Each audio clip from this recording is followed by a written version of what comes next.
आज हम बात कर रहे हैं धनु राशि के उन खास बदलावों की जो जुलाई महीने में आपके जीवन में एक नई दिशा ले सकते हैं। अभी राहु तीसरे भाव में बहुत ही ताकतवर स्थिति में विराजमान है। ये स्थिति 18 मई 2025 के गोचर के बाद बनी है, लेकिन अब उनकी ऊर्जा पूरी तरह सक्रिय हो चुकी है। जब भी कोई ग्रह अपनी स्थिति में स्थिर होता है, लगभग 1.5 महीने के भीतर उसकी प्रभावशीलता कई गुना बढ़ जाती है, और यही इस समय आपके साथ हो रहा है। इस महीने आपको अपने दोस्तों और नेटवर्क से जबरदस्त लाभ मिलने के संकेत हैं। हो सकता है किसी पुराने मित्र की वजह से आपको फाइनेंशियल सहायता मिली हो, नई नौकरी का अवसर खुला हो, या कोई ऐसा क्लाइंट मिला हो जिसने आपकी दिशा ही बदल दी हो। यह समय आपके लिए कनेक्शन ही करेंसी है जैसी कहावत को सच साबित कर रहा है। साथ ही आपके साहस, आत्मविश्वास और निर्णय लेने की क्षमता में जबरदस्त बढ़ोतरी होगी। जो मुश्किलें पिछले साल सामने थी, खासकर जब गुरु छठे भाव में कमजोर स्थिति में थे, अब उनका असर धीरे धीरे खत्म हो रहा है। अब हालात आपके पक्ष में बदल रहे हैं और आप नई ऊर्जा के साथ अपनी जिंदगी के अहम फैसलों को अमल में ला सकते हैं। धनु राशि के जातकों के लिए बीता हुआ साल वाकई कठिन रहा। किसी ने करियर में उठापटक झेली तो किसी ने व्यापार में गिरावट का सामना किया, और कई लोगों को सेहत से जुड़ी परेशानियां भी रहीं। लेकिन जैसा कि कहा जाता है, समय कभी एक सा नहीं रहता। अब जुलाई का महीना आपके लिए नई ऊर्जा और उम्मीद लेकर आया है। राहु इस समय अपनी पूरी शक्ति के साथ सक्रिय हैं और आपको एक तेज, चपल और परिणाम देने वाली ऊर्जा प्रदान कर रहे हैं। इसका असर आपके कामकाज में साफ दिखेगा। चाहे आप बिजनेस में हो या किसी नौकरी में, आप अपने काम को न सिर्फ तेजी से निपटाएंगे बल्कि पहले से बेहतर परिणाम भी हासिल करेंगे। आपकी बॉडी लैंग्वेज और मानसिक चुस्ती राहु की प्रभावशाली ऊर्जा से और निखरेगी। इस समय आपके विरोधी भी पीछे हटते नजर आएंगे, और वो लोग जिन्होंने कभी आपका रास्ता रोका था, अब खुद असहाय महसूस करेंगे। लेकिन यहीं पर एक जरूरी बात याद रखिए, यह समय आपको सिर्फ प्रगति करने का मौका दे रहा है, न कि पुराने जख्म कुरेदने का। बदले की भावना में उलझने की बजाय अपनी सफलता को ही अपना जवाब बनाइए। ये वक्त है खुद को साबित करने का, रुकने का नहीं, क्योंकि अब ब्रह्मांड ने आपके पक्ष में हवा मोड़ दी है। इस समय आपकी प्राथमिकता होनी चाहिए अपनी आर्थिक स्थिति को स्थिर और सशक्त बनाना, क्योंकि आने वाला दौर आपको खुद को व्यवस्थित करने का सुनहरा मौका दे रहा है।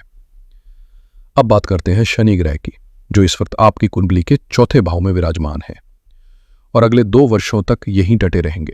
चौथा भाव जीवन के सुखों, घर परिवार और स्थायी संपत्तियों से जुड़ा होता है, और शनि की इस स्थिति के कारण आपको नए घर या प्रॉपर्टी खरीदने का अवसर मिल सकता है। यदि आपने हाल ही में कुछ ऐसा किया है या करने की सोच रहे हैं तो जरूर साझा करें।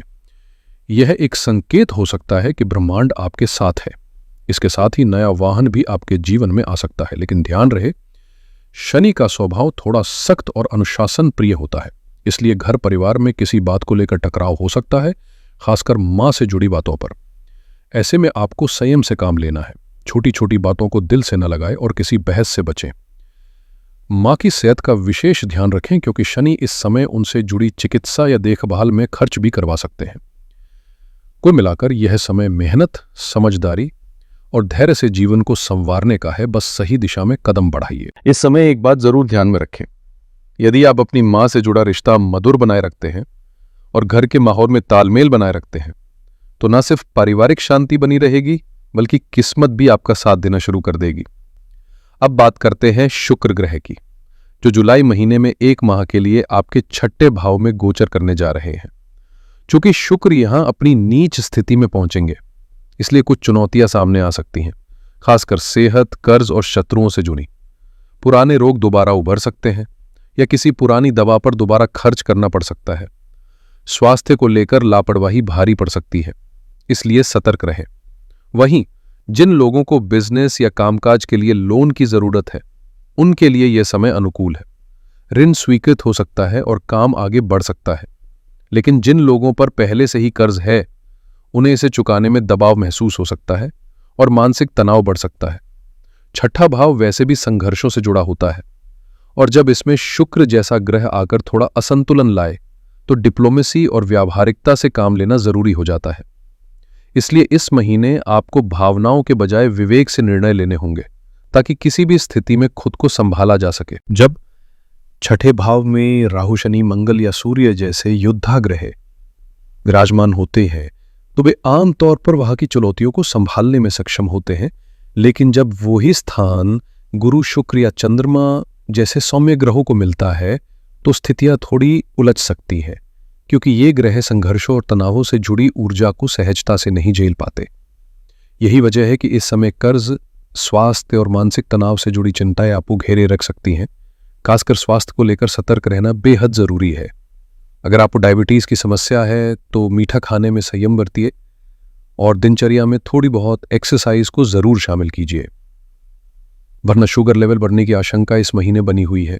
इसी तरह कोर्ट कचहरी से जुड़े मामलों में भी कुछ अनचाहे खर्चे सामने आ सकते हैं, जैसे वकीलों की फीस या कोई अन्य लीगल फॉर्मेलिटीज, जो मानसिक बोझ बना सकती है। इसलिए इस पूरे महीने संतुलन बनाए रखना जरूरी है, चाहे वो आपकी सेहत हो, फाइनेंसेस हो या मानसिक स्थिति। एक हल्की फुल्की दिनचर्या, नियमित व्यायाम और सतर्क खर्च का रवैया अपनाकर आप इन संभावित उलझनों को काफी हद तक नियंत्रित कर सकते हैं। जो लोग पहले से किसी लोन या ईएमआई की जिम्मेदारी उठा रहे हैं, उन्हें इस महीने उसे चुकाने में कुछ अड़चनों का सामना करना पड़ सकता है। हो सकता है कि कैश फ्लो टाइट हो जाए या किसी अनचाही जगह खर्च निकल आए। ऐसे में फाइनेंशियल प्लानिंग में थोड़ी सतर्कता जरूरी है। और अगर आप नौकरी में हैं तो अपने सीनियर्स या बॉस से टकराव से बचें, खासकर बेवजह की बहस या ईगो क्लैशेस से, क्योंकि ये चीजें इस समय आपके लिए नुकसानदेह साबित हो सकती है। अब बात करते हैं गुरु और सूर्य की। गुरु का गोचर सप्तम भाव में हो रहा है, जो आपके व्यवसाय में नए मौके और प्रगति के संकेत दे रहा है। जो लोग अभी तक वैवाहिक बंधन में नहीं बंधे हैं, उनके लिए विवाह प्रस्ताव आने की संभावना भी प्रबल है। और खास बात यह है कि जो रिश्ता आएगा वो सामाजिक और आर्थिक स्तर पर आपके परिवार से थोड़ा ऊपर का हो सकता है, जिससे आपके मान सम्मान में भी वृद्धि होगी। यदि हाल ही में आपके घर में ऐसा कोई प्रस्ताव आया है तो कमेंट कर जरूर बताएं। सूर्य का सप्तम भाव में प्रवेश आपके सोचने और समझने की क्षमता को निखारेगा, खासकर बिजनेस, मैनेजमेंट, रणनीति और ज्ञान के स्तर पर। लेकिन ध्यान रहे, सूर्य का प्रभाव जहां एक ओर आत्मबल देता है, वहीं दूसरी ओर थोड़ी अहंकार या जिद की प्रवृत्ति भी ला सकता है, जिससे कभी कभी रिश्तों में खटास आ सकती है। इसलिए संतुलन बनाए रखना ही आपकी असली ताकत होगी। इस महीने आपको अपने वैवाहिक जीवन और व्यावसायिक साझेदारी दोनों में बेहद संतुलन और समझदारी से पेश आना होगा, खासकर अगर आप लंबे समय से किसी के साथ पार्टनरशिप में काम कर रहे हैं। किसी छोटी सी बात पर गुस्सा करना या अहंकारवश प्रतिक्रिया देना आपको भारी पड़ सकता है। किसी भी तरह का लालच, चाहे वो बड़े मुनाफे के सपने हो या जल्दबाजी में किया गया निवेश, इससे दूरी बनाए रखना ही बुद्धिमानी होगी। सूर्य का सप्तम भाव में गोचर फिलहाल आपकी निर्णय क्षमता को प्रभावित कर सकता है, इसलिए किसी के कहने पर कोई बड़ा फैसला लेने से बचे, खासकर जब वो निवेश से जुड़ा हो। ये समय आपको भीतर से कहेगा कि जो निर्णय खुद के विचारों से ले वही आपके लिए सुरक्षित रहेगा। यदि कोई आपको किसी ऐसे काम में घसीटना चाहे जिसमें मुनाफा तो बड़ा दिख रहा हो लेकिन जमीनी हकीकत कमजोर हो, तो उस झांसे से खुद को दूर रखें। साथ ही अपने पिता की सेहत का विशेष ध्यान रखें। कुछ मतभेद या टकराव की संभावना बन रही है, इसलिए संवाद में विनम्रता और सम्मान बनाए रखें। सूर्य जहां शुरुआत में 15-16 जुलाई तक सप्तम भाव में नीच स्थिति में रहेंगे, वहीं इसके बाद अष्टम भाव में चले जाएंगे, जो कि किसी भी दृष्टि से आपके लिए शुभ संकेत नहीं है।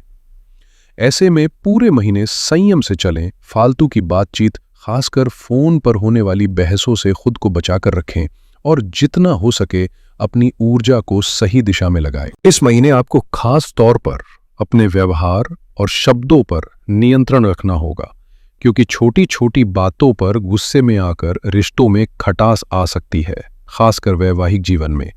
अगर कोई मतभेद हो भी जाए तो शांत रहकर समाधान निकालना ही बेहतर होगा। अपने जीवन साथी की सेहत पर भी ध्यान दीजिए, क्योंकि कुछ मेडिकल खर्चों की संभावना बन रही है। वहीं शुक्र के छठे भाव में गोचर करने के कारण ननिहाल पक्ष से जुड़ी कोई अप्रत्याशित खबर मिल सकती है, जैसे मामा, मौसी या उनके परिवार में कोई स्वास्थ्य समस्या या अन्य कठिनाई, जिससे मन थोड़ा विचलित हो सकता है। इन सबके बीच एक अहम चेतावनी भी है। इस समय किसी से फोन पर कोई संवेदनशील या गुस्से भरी बातचीत न करे, खासकर दफ्तर से जुड़े किसी व्यक्ति या बॉस के साथ, क्योंकि बात रिकॉर्ड हो सकती है और बाद में आपके ही खिलाफ इस्तेमाल की जा सकती है, जिससे मानसिक तनाव या अपमानजनक स्थिति बन सकती है। याद रखिए, पैसा तो समय के साथ लौट आता है, लेकिन सम्मान एक बार चला जाए तो उसे फिर से पाना बेहद कठिन होता है। लोग आपके 1000 अच्छे कामों को भुला देते हैं, लेकिन एक छोटी सी चूक को जिंदगी भर याद रखते हैं।